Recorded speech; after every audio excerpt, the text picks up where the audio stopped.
مکین دل میرا، اس ناول کو تحریر کیا ہے شفق افتخار نے۔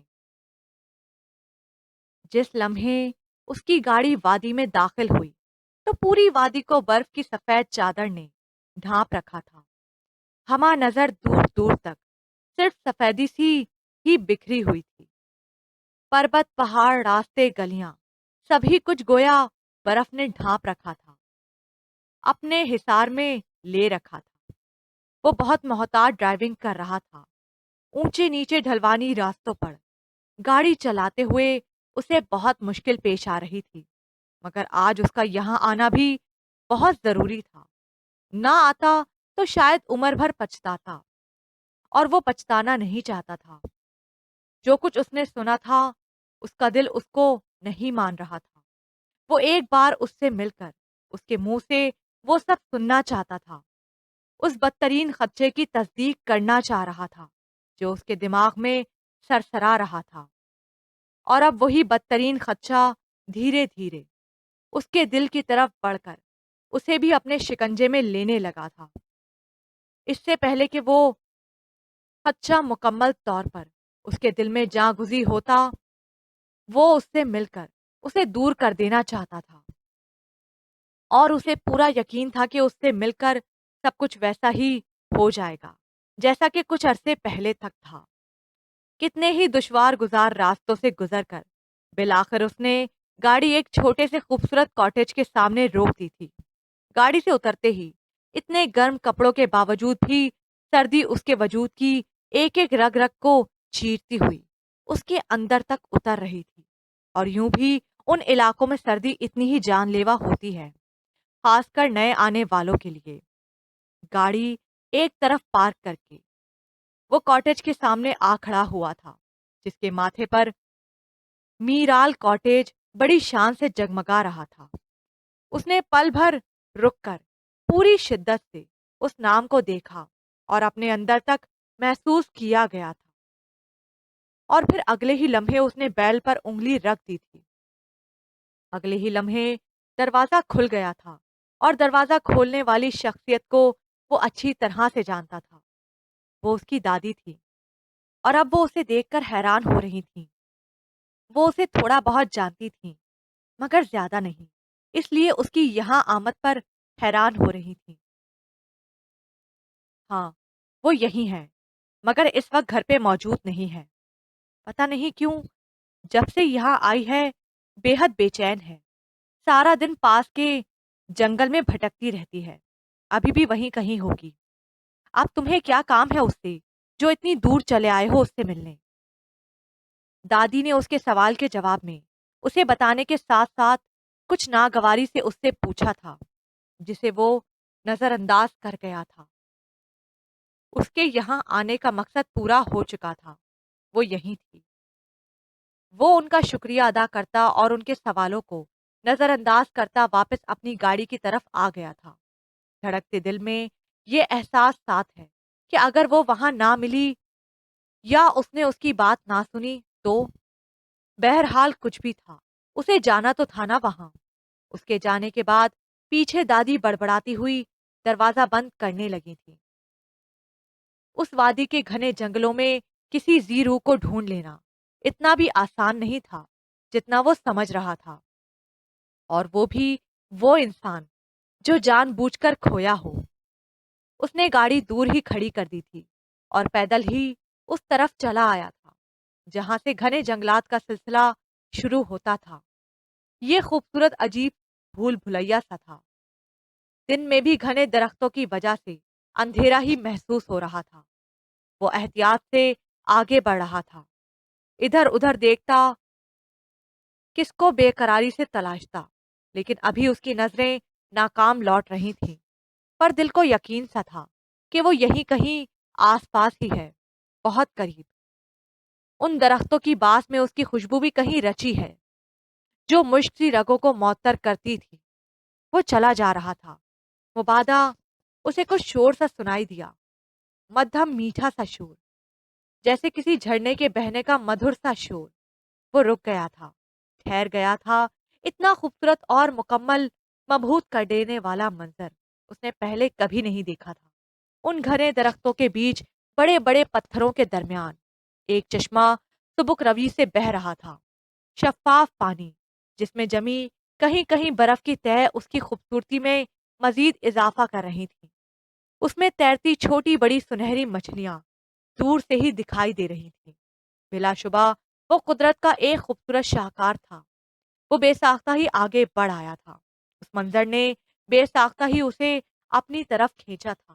تبھی اس کی نگاہ وہیں ایک طرف رکھے اس بڑے سے پتھر پہ پڑی تھی۔ وہاں کوئی تھا۔ کون؟ وہ ذرا اور آگے بڑھ آیا تھا۔ وہ وہی تھی۔ ہاں، وہ وہی تو تھی، دنیا سے بے خبر آنکھیں موندے پتھر سے ٹیک لگائے۔ اس لمحے وہ اس خوبصورت منظر کا ہی ایک حصہ معلوم ہوتی تھی، تو اس کا یہاں آنا رائے گا نہیں گیا تھا۔ وہ دھڑکتے دل کے ساتھ آگے بڑھ آیا تھا، مگر اس سے پہلے کہ وہ اس تک پہنچ پاتا، اگلے ہی لمحے نے اسے وہیں رک جانے پر مجبور کر دیا تھا۔ وہاں وہ بھی تو تھا، بالکل وہی، اس کے ساتھ وہاں موجود تھا، جو اس کی جدائی کا سبب تھا، جس کی وجہ سے میرال نے اس کی محبت کو ٹھکرا دیا تھا۔ مگر وہ یقین نہیں کر پا رہا تھا کہ میرال کبھی اس کے ساتھ ایسا بھی کر سکتی ہے۔ اس نے کسی کی نہیں سنی تھی، کیونکہ اس کا دل بضد تھا کہ اس کی محبت اتنی بے ایمان نہیں ہو سکتی ہے۔ وہ ایک بار خود اس کے پاس جا کر اس سے ملنا چاہتا تھا، کیونکہ اسے پورا یقین تھا کہ میرال کبھی اس کے ساتھ ایسا نہیں کر سکتی ہے۔ مگر آج ہر امید دم توڑ گئی تھی۔ میرال کو حماد کے ساتھ دیکھ کر اس کی آخری امید بھی ختم ہو گئی تھی۔ اس کا مطلب ہے انایا جھوٹ نہیں بول رہی تھی۔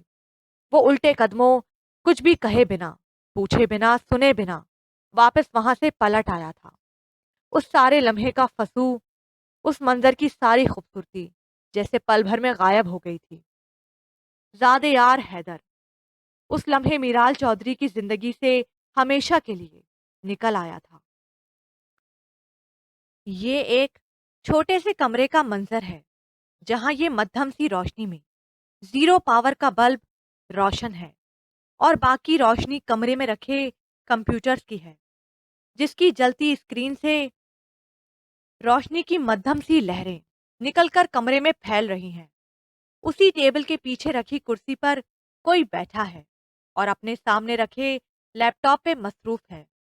اس کی مسلسل چلتی انگلیاں بتا رہی ہیں کہ وہ اس کام میں بہت ماہر ہے اور اس وقت بھی کسی بہت ضروری کام میں مصروف ہے۔ سامنے رکھے تینوں کمپیوٹر بھی اس کے لیپ ٹاپ سے کنیکٹ ہیں۔ اسکرین پہ مختلف ایپس کھلی ہیں، جس سے ظاہر ہو رہا ہے کہ وہ لڑکا کسی ایڈیٹنگ کے کام میں مصروف ہے۔ اسکرین پہ چلتی تصویریں اور ویڈیوز ظاہر کر رہی ہیں کہ وہ ان کو کس خوبصورتی سے ایڈٹ کر رہا ہے۔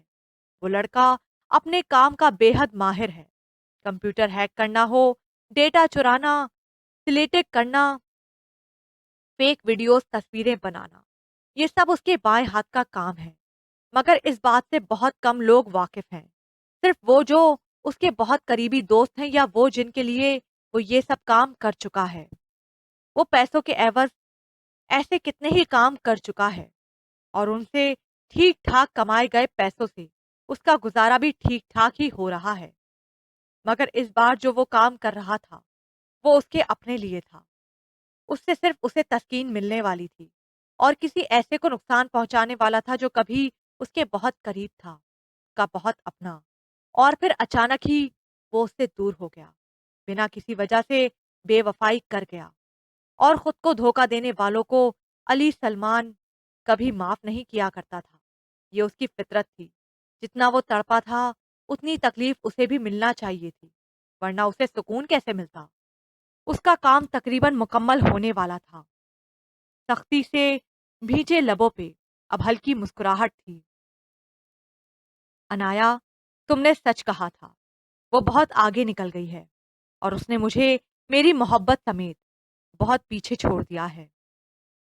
زاد یار اس وقت انایا کے ساتھ ایک ریسٹورنٹ میں موجود تھا، جہاں اس نے انایا کو فون کر کے بلایا تھا، اور وہ بھی لمحہ بھر کی بھی تاخیر کیے بنا اس کا فون سنتے ہی اڑتی چلی آئی تھی۔ میں نے تمہیں کہا تھا نا، زاویار، لیکن تم نے میری بات کا یقین نہیں کیا تھا، اس لیے میں نے تمہیں وہاں کا پتہ دیا تھا تاکہ تم اپنی آنکھوں سے دیکھ لو اور جان لو کہ وہ کسی طرح بھی تمہاری محبت کے قابل نہیں ہے۔ اب تو تمہیں یقین آ گیا نا؟ انایا کی آنکھوں میں، اس کے لب و لہجے میں اس وقت اس کے لیے ہمدردی بھری ہوئی تھی، حالانکہ وہ دل سے اس لمحے کی منتظر تھی کہ وہ یوں ٹوٹا بکھرا سا اس کے پاس آئے اور وہ اسے سمیٹ کر اس کے دل میں اپنی جگہ بنا سکے۔ اور وہ لمحہ آن پہنچا تھا۔ تقدیر اس پر مہربان بھی ہوا ہی چاہتی تھی۔ ہاں، میں ہی غلط تھا کہ جو اسے سمجھ نہ سکا، پر انایا وہ اس طرح سے میری محبت کی توہین کرے گی، میں سوچ بھی نہیں سکتا تھا۔ وہ تو میری محبت کو اپنی زندگی، اپنا فخر کہا کرتی تھی، وہ میرے ساتھ یوں کیسے کر سکتی؟ میری محبت اتنی ارزاں تو نہیں تھی کہ اس کی یوں تذلیل کی جاتی۔ میں نے ایسی محبت تو نہیں کی تھی اس سے انایا، پھر کیوں؟ ایسا کیوں کیا اس نے میرے ساتھ؟ اس نے کیا کمی دیکھی کہ وہ یوں اس طرح سے چھوڑ کر اس حماد رضوی کے پاس چلی گئی؟ ایسا کیا تھا اس میں جو میرے پاس نہیں تھا؟ اس وقت زاویار کی آنکھوں میں بے یقینی اور وجی چہرے پہ اداسی کے رنگ واضح دیکھے جا سکتے تھے۔ اس کا وجود ان گزرے دنوں میں کئی بار ٹوٹ کر جڑا تھا، یہ صرف وہی جانتا تھا۔ بس ایک دل تھا جو ابھی تک جڑ نہیں سکا تھا اور شاید ہی کبھی جڑ سکتا تھا۔ محبت کی جڑیں ایسی ہی گہری تھیں اس کے دل میں، وہ چاہ کر بھی انہیں نکال نہیں سکتا تھا۔ زاویار پلیز، خود کو اس بے وفا لڑکی کے لیے اس طرح پریشان نہ کرو۔ تم جانتے ہو نا کہ تمہیں اس طرح ٹوٹا بکھرا دیکھ کر مجھے کتنی تکلیف ہوتی ہے۔ انایا نے اس کے ٹیبل پہ دھرے ہاتھ پہ اپنا مرمری ہاتھ رکھ کر تسلی دی تھی۔ وہ جانے کس کیفیت میں تھا کہ اپنا ہاتھ کھینچ نہیں سکا تھا۔ میں ٹھیک ہوں، تم پریشان نہ ہو۔ اس نے انایا کے چہرے پہ ایک نگاہ ڈال کر کہا تھا۔ اضطراب ابھی بھی اس کے چہرے پہ واضح چھلک رہا تھا، جسے وہ چاہ کر بھی چھپا نہیں پا رہا تھا۔ بھلا محبت میں ٹوٹے دل بھی کبھی اتنی آسانی سے جڑ پاتے ہیں کیا؟ وہ تو دن بدن مزید سوختہ ہوتے چلے جاتے ہیں، کالے سیاہ گویا راکھ سے، جن پہ پھر کوئی چیز اپنا اثر نہیں چھوڑتی۔ کچھ ایسا ہی حال تھا اس لمحے زاویار کے دل کا، کیونکہ اس نے کچھ ایسی ہی محبت کی تھی۔ وہ سخت تھی۔ اس نے خالی روڈ دیکھ کر سائیکل کی رفتار بڑھا دی تھی، آنکھوں پہ گلاسز لگائے، بالوں کو پونی میں قید کیے، منہ میں چنگم چباتی وہ بڑے مزے سے سائیکل کو گویا اڑائے جا رہی تھی۔ سائیکل اسٹینڈ پہ آگے بیٹھے ٹامی نے ہوا کے زور سے آنکھوں کو بند کر رکھا تھا۔ اس کے بال ہوا سے اڑ رہے تھے، گویا وہ بھی اس رائڈ کو مکمل انجوائے کر رہا تھا۔ تبھی بالکل اچانک ہی کالونی کا موڑ مڑتے ہوئے ایک گاڑی سامنے سے آئی تھی اور وہ خاصی تیز رفتاری سے آ رہی تھی۔ ڈرائیور شاید بہت جلدی میں تھا۔ اس نے سامنے سے آتی سائیکل کو دیکھ کر اپنی رفتار کم کرنے کی کوشش کی تھی، مگر ناکام رہا تھا۔ گاڑی سائیکل کو ہٹ کرتی ہوئی رکی تھی۔ وہ فوراً ہی گاڑی روک کر اتر آیا تھا۔ آپ ٹھیک ہیں؟ وہ پنجوں کے بل بے ساختہ ہی آ کر اس لڑکی کے پاس بیٹھا تھا۔ ایکسکیوز می، آپ ٹھیک ہیں؟ کوئی جواب نہ پا کر اس نے پھر سے پوچھا تھا۔ ٹھیک ہوں میں، حالانکہ آپ نے تو مارنے میں کوئی کسر نہیں چھوڑی تھی۔ جب گاڑی چلانا نہیں آتی تو کیوں چلاتے ہیں؟ وہ اپنے دایاں پاؤں کو دونوں ہاتھوں میں جکڑے تڑک سے بولی تھی، ایسے کہ وہ آگے سے کچھ بول ہی نہیں پایا تھا۔ یہ ٹھیک تھا کہ وہ خاصی تیز رفتاری سے ڈرائیو کر رہا تھا، لیکن اس کا یہ قطعی مطلب نہیں تھا کہ اسے گاڑی چلانا نہیں آتی تھی۔ اگر آپ کو چوٹ زیادہ لگی ہے تو آئیں، میں آپ کو ڈاکٹر کے پاس لے چلتا ہوں۔ صورتحال کو سمجھتے ہوئے وہ خاصی ضبط سے بولا، ورنہ وہ غصے کا خاصا تیز تھا اور عموماً اتنے ضبط سے کام نہیں لیتا تھا۔ جی نہیں، ابھی میری ٹانگیں سلامت ہیں، ضرورت پڑی تو خود بھی ڈاکٹر کے پاس جا سکتی ہوں۔ ٹام، تم ٹھیک ہو؟ اس نے پاس کھڑے ٹام کو باہوں میں بھرتے ہوئے اس سے کہا تھا۔ اب وہ اسے ٹٹول ٹٹول کر دیکھ رہی تھی کہ کہیں اسے چوٹ تو نہیں لگی، جبکہ محترم ٹام صاحب بڑی فرصت سے سامنے کھڑی شخصیت کو غصے سے گھونڈنے میں مصروف تھے۔ اسے یکدم ہی وہ لڑکی بہت دلچسپ لگی تھی کہ جسے خود سے زیادہ اپنے پالتو ڈاگ کی فکر تھی کہ کہیں وہ زخمی تو نہیں ہوا۔ حالانکہ سائیکل سے گری وہ خود تھی، ٹام صاحب تو چھلانگ مار کر دور جا کھڑے ہوئے تھے۔ آپ ابھی تک یہیں کھڑے ہیں؟ کیا کوئی کام ہے یا اس بار گاڑی میرے اوپر سے چڑھا کر ہی جائیں گے؟ وہ اسے مسلسل اپنی طرف دیکھتا پا کر خاصی جھنجھلاہٹ سے بولی تھی۔ جی کیا مطلب؟ میں تو بس… وہ اچھا خاصا بندہ اس لمحے اس توپ جیسی لڑکی کے سامنے گڑبڑا کر رہ گیا تھا۔ جی کیا مطلب؟ میں تو بس… دیکھیں مسٹر، مجھے یہ والی زبان سمجھ میں نہیں آتی ہے۔ آپ کا بہت شکریہ، اب آپ جا سکتے ہیں، ہمیں آپ کی کسی مدد کی ضرورت نہیں ہے۔ اس نے کھڑے ہو کر اب اپنی سائیکل بھی اٹھا کر سیدھی کر لی تھی اور ٹام کو واپس کیریئر پر بٹھا لیا تھا۔ وہ اب بھی اسے ہی دیکھ رہا تھا۔ کچھ عجیب سی کشش تھی اس لڑکی کے چہرے میں۔ عجیب لڑکی ہیں آپ، ایک تو میں آپ کی مدد کرنا چاہ رہا ہوں، الٹا آپ مجھے ہی باتیں سنا رہی ہیں۔ اب کہ وہ محض بات بڑھانے کی خاطر بولا تھا، ورنہ دیکھ چکا تھا کہ وہ بالکل ٹھیک ہے، اسے کہیں کوئی چوٹ نہیں لگی تھی۔ لیکن مجھے آپ کی کسی مدد کی ضرورت نہیں ہے مسٹر۔ اس نے قریب گری اپنی پی کیپ اٹھا کر دوبارہ سے سر پر جمائی تھی۔ زاویار، زاویار حیدر، وہ مسکرا کر بولا تھا۔ گوگلز بالوں پر ٹکائے بولتی کالی آنکھوں سمیت بلا شبہ وہ دلکش شخصیت کا مالک تھا اور کسی طور بھی نظر انداز کیے جانے کے قابل نہیں تھا۔ مجھے بلا وجہ ہیرو بننے والے لوگ بالکل پسند نہیں ہیں۔ وہ لڑکی مکمل طور پر اسے نظر انداز کرتی وہاں سے جا چکی تھی، گویا وہ کوئی معنی ہی نہیں رکھتا تھا۔ وہ خفت سے مسکرا کر گاڑی میں آ بیٹھا تھا۔ عجیب لڑکی ہے، پاگل سی۔ لوگ بھی کتنے فضول ہوتے ہیں نا ٹام، صرف فری ہونے کے لیے بات کرنے کے بہانے ڈھونڈتے ہیں۔ وہ سائیکل کیریئر پہ بیٹھے ٹام سے باتیں کرتے ہوئے سائیکل دوڑا رہی تھی، جیسے ٹام سے باتیں کرنا ہی دنیا کا اہم کام ہو، اور وہ محترم بھی ناک بھلائے بہت غور سے سب سن رہے تھے۔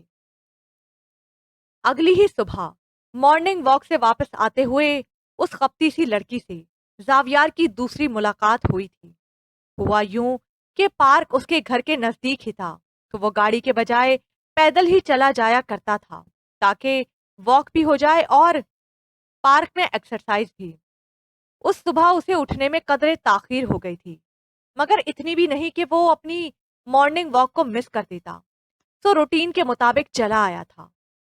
پارک سے واپسی پر اسے اپنے آگے کچھ فاصلے پہ وہی سائیکل دکھائی دی تھی جو اس سے کچھ آگے نارمل اسپیڈ میں چل رہی تھی، اور اس پہ وہی اس دن کی لڑکی بیٹھی تھی، اور آگے کیریئر پہ حسب معمول محترم ٹام صاحب براجمان تھے۔